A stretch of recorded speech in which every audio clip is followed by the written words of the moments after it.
Bismillah. Pernahkah Anda memperhatikan? Banyak orang yang seumur hidup mengejar jabatan, mengejar karir, mengejar kekuasaan. Tetapi ketika pensiun, justru yang mereka cari adalah kebun. Mengapa bisa begitu? Apakah pohon lebih menarik daripada kursi jabatan? Atau memang sejak awam, manusia diciptakan untuk kembali dekat dengan alam? Video ini bukan tentang siapa yang paling hebat, ini tentang sebuah perjalanan hidup, dari ruang ber-AC, menuju tanah yang becek, dari mengejar naman, menjadi mengejar buah yang matang di pohon. Dulu, ketika masih muda, hampir semua orang bermimpi memiliki jabatan yang tinggi, bangga memakai seragam, bangga memiliki kartu nama, bangga ketika banyak orang mengenal. Semakin tinggi jabatan, semakin besar tanggung jawab, waktu habis untuk pekerjaan, telepon tidak pernah berhenti berbunyi, pikiran terus bekerja. Lalu waktu berjalan, suatu hari datanglah masa pensiun.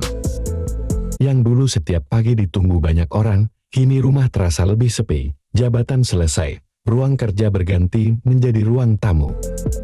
Disitulah banyak orang mulai mencari sesuatu yang tidak pernah sempat mereka nikmati.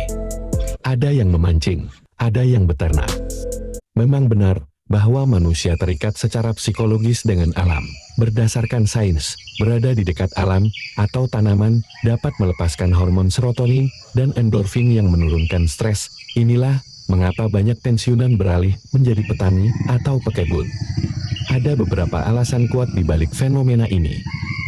Kebutuhan psikologis, merawat tanaman memberi ketenangan. Setelah bertahun-tahun di dunia kerja yang penuh tekanan dan target, bercocok tanam menjadi terapi penenang pikiran yang sempurna. Obat post-power syndrome.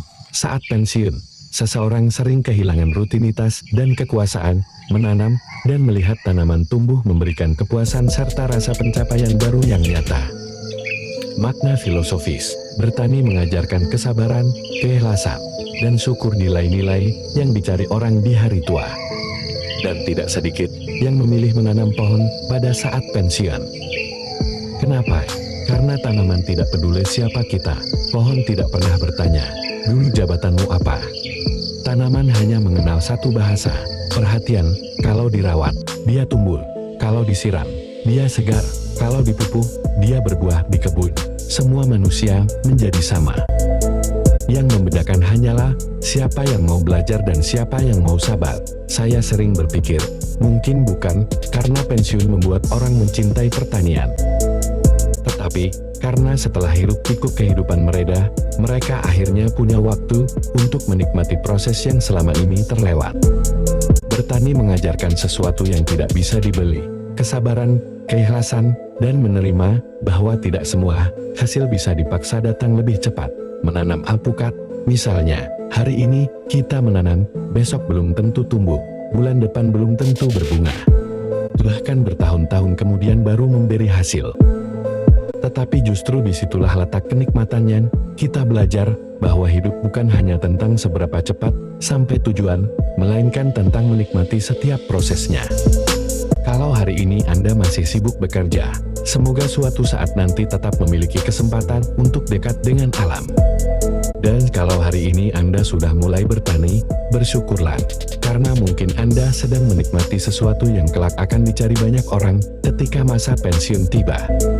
Sebab jabatan ada masanya, harta ada batasnya, tetapi pohon yang kita tanam hari ini bisa terus memberi manfaat bahkan ketika kita sudah tiada.